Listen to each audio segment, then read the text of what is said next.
Hi எல்லாருக்கும். இன்றைக்கி நம்ம என்ன வீடியோ பார்க்க போகிறோம்னு பார்த்தீங்கன்னா, கேரட் அல்வா எப்படி பண்ணுறதுன்னு பார்க்க போகிறோம். நான் ஒன்றும் பெரிய செஃப்பெல்லாம் கிடையாது.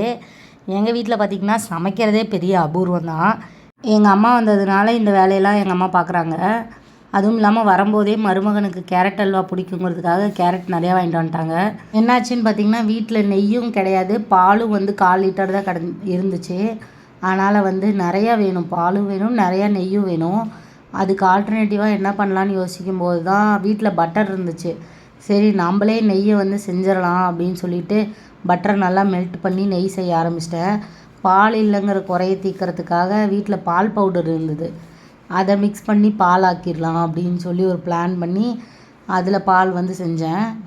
ஆல்ரெடி நம்ம உருக்கி வச்சுருந்த பட்டரை பார்த்திங்கன்னா அதிலே கேரட்டையும் ஆட் பண்ணிட்டேன். அது நல்லா மிக்ஸ் ஆனதுக்கப்புறம் நம்ம செஞ்சு வச்சுருந்த பாலையும் எடுத்து அதிலே ஊற்றிட்டேன். என்ன மாதிரி தயவு செஞ்சு யாரும் ட்ரை பண்ணாதீங்க. ஆனால் இது டேஸ்ட்டு சூப்பராக இருந்துச்சு. நீங்கள் ஒரிஜினல் நெய் ஒரிஜினல் பால்லே செய்யுங்க, அது இன்னும் நல்லா இருக்குமோ என்னமோ தெரியல. ஆனால் இது டேஸ்ட் உண்மையாலுமே நல்லா இருந்துச்சு. 3 நாள் வரைக்கும் வச்சு சாப்பிட்டேன். சளி பிடிச்சிருச்சு, இருந்தாலும் பரவாயில்லன்னு நான் வச்சு சாப்பிட்டேன். எங்கள் அம்மா வந்தால் மட்டும்தான் இதெல்லாம் நாங்கள் செய்வோம். ஏன்னா என் வீட்டில் நான் காலையில் எழுந்திரிச்சி சமைக்கிறதுக்கே எனக்கு பெரிய போராட்டம். இந்த கேப்பில் நான் அதெல்லாம் எதுவுமே செஞ்சிட்ருக்க மாட்டேன். எக்ஸ்ட்ரா அதுக்கு மிச்சம் நம்ம சமைக்கிறோன்னு போய் நம்ம ஹஸ்பண்ட்டை கேட்கும்போது தான், உனக்கு வேணுன்னா செஞ்சுக்கோ, ஏதாச்சும் எக்ஸ்ட்ரா நம்ம சாப்பாடு தவிர வேறு எதாவது சமைக்கணுன்னா உனக்கு வேணால் செஞ்சுக்கோ, எனக்கெலாம் வேணாம் அப்படின்னு சொல்லும்போது வரும் பாருங்க ஒரு ஆத்திரம். அதனாலே வீட்டில் எதுவுமே செய்கிறதில்ல. அம்மா வந்தால் தான் இந்த மாதிரி அல்வா செய்கிறது, இல்லை வேறு ஏதாச்சும் ரெசிபிஸ் எதாவது ட்ரை பண்ணுறது, யூடியூப்பில் எதாவது பார்த்து பண்ணுவோம். எப்போ பார்த்தாலும் வீட்டை எங்கள் அம்மா க்ளீன் பண்ணிக்கிட்டே இருக்கும். இந்த மாதிரி வேலையெல்லாம் எங்கள் அம்மா வந்தால் மட்டும்தான் நடக்கும். எங்கள் அம்மா இருந்தால் தான் எங்கள் வீடே க்ளீனாக இருக்கும் அந்தளவுக்கு.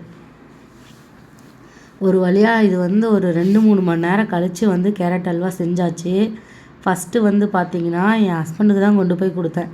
ஏன்னா பாப்பாவும் சாப்பிட்ல, அம்மாவும் சாப்பிட்ல, நானும் சாப்பிட்ல. 3 பேரும் இல்லாமல் ஃபஸ்ட்டு என் ஹஸ்பண்டுக்கு கொடுக்கலாம். அவன் எப்படி இருக்குது, சாப்பிட்டு எப்படி இருக்குதுன்னு சொல்கிறானோ அதுக்கு தகுந்த மாதிரி நம்ம மற்றவங்களாம் சாப்பிட்டுக்கலாம் அப்படின்னு சொல்லிட்டு ஃபஸ்ட்டு அவனுக்கு கொடுத்துட்டேன். அதுக்கு மிச்சம் பாப்பா இதெல்லாம் பார்த்துச்சுன்னா அப்புறம் சாப்பாடு சாப்பிடாது. அதனால் ஃபஸ்ட்டு அதை என் ஹஸ்பண்டுக்கு கொடுத்துட்டேன்.